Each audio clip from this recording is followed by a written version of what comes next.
ஐக்கிய நாடுகள் மனித உரிமை பேரவை அமர்வில் கலந்து கொள்வதற்காக இலங்கையிலிருந்து பாராளுமன்ற உறுப்பினர்கள் தமிழ் தேசிய மக்கள் முன்னணியின் செல்வராசா கஜேந்திரன் மற்றும் கஜேந்திரகுமார் பொன்னம்பலம் ஆகியோர் ஜெனீவா சென்றிருக்கிறார்கள். அங்கு பல அரசியல் தலைமைகளை மக்களை சந்திக்கின்ற சந்திப்புகள் நடைபெற்றுக் கொண்டிருக்கின்றன.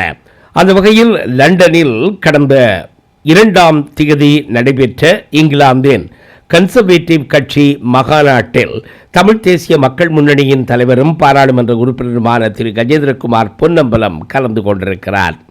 அங்கே முக்கியமான தலைவர்களுடன் பல சந்திப்புகளையும் தற்கால நிலவரங்களையும் தமிழர்களுடைய வேண்டுகோளையும் அதில் பிரித்தானியா எந்த வகையில் பங்களிக்கலாம் என்பதையும் அங்கு சிறப்பு விருந்தினராக கலந்து கொண்டு உரையாற்றியிருக்கிறார். அங்கிருந்த கன்சர்வேட்டிவ் அமைச்சர்கள், பாராளுமன்ற உறுப்பினர்கள், ஆலோசகர்கள் மற்றும் செயற்பாட்டாளர்கள் முன்னிலையில் அவர் ஆற்றிய உரையை இப்பொழுது நேயர்களோடு பகிர்ந்து கொள்கிறோம்.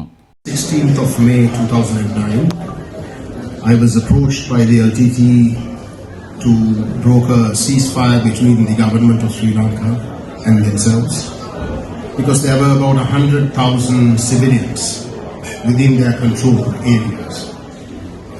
I managed to broker a ceasefire deal where 2 bishops were to witness this transfer of civilians into government controlled areas. The approval was supposed to be given on the 17th morning when President Rajapaksa flew in from the non-aligned movement meeting in Jordan. He was supposed to go straight into a Security Council meeting and approve the deal, but that didn't happen. Instead, from the time that deal was struck, heavy artillery was used repeatedly, and thousands kept dying.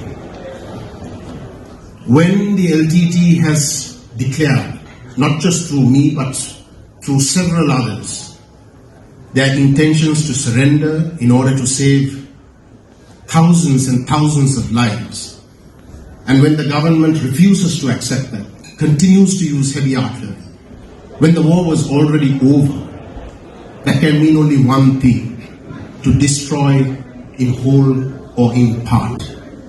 That is the meaning of genocide, my friends. That is what happened almost 15 years ago. But have we learned lessons? None. Today's Sri Lanka's human rights record is appalling.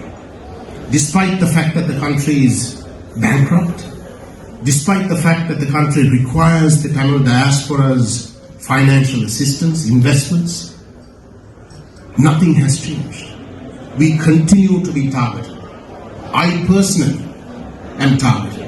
My colleague, who is another member of parliament, was assaulted just last week.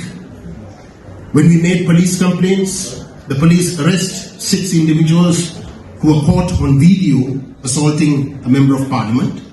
But on the very next day, the police themselves go to the magistrate and ask all of them to be released in order to prevent ethnic riots. The police's job is to prevent those riots, not to release suspects. But that's what's happening. So this is the backdrop. In a scenario where Sri Lanka is coming to its international friends like Britain and asking you to help them to come out of this economic mess, I'm asking you, my friends, to use the leverage that you have. By all means, we want Sri Lanka to recover. But it has to happen in a way that Sri Lanka does not make the same mistakes that it has made for 75 years. And that is the leverage that you can have and you must use. Sri Lanka must make sure that the Tamils don't face the 75-year history in the future as well. And it can only happen through accountability for war crimes, crimes against humanity and genocide. And it can also only be ensured through a negotiated solution that recognizes the Tamil identity and prevents the dismantling of our nationhood. I appeal to you to intervene on behalf of the Tamil people with your government and to make sure that it's a principled approach, because this is the only last chance that we will have to reform ourselves. Thank you very much.